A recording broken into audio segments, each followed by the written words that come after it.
అందరికీ శుభోదయం. నా పేరు జి శ్రీమన్. నేను కేవీ పాఠశాలలో 8వ తరగతి చదువుతున్న విద్యార్థి.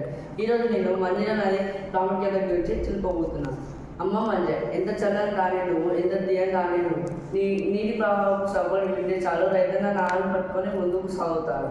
తల్లి మంజీరా, చిన్నమైన నిరుదలి హృదయాన్ని కరిగిస్తావు, చేదైన నెలలో చెరుకుని పండిస్తావు. సారవంతమైన మట్టిని పంట పొలాలకు అందిస్తారు.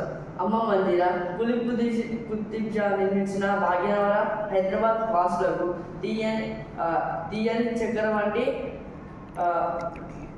నీళ్లను అందిస్తావు.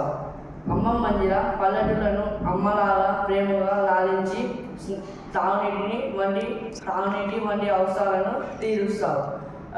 పల్లెటూళ్లను తోడ పుట్టిన వాళ్ళలాగా చూస్తావు. అమ్మ మంజీరా, పంట పొలాలలో పండిన ధాన్యాన్ని పట్టణాలకు పంపి ఎల్లప్పుడూ పోషిస్తావు. ఎంత చల్లని దానివే నీవు మంజీరా, ఎంత తీయని దానివే నీవు మంజీరా. ధన్యవాదాలు.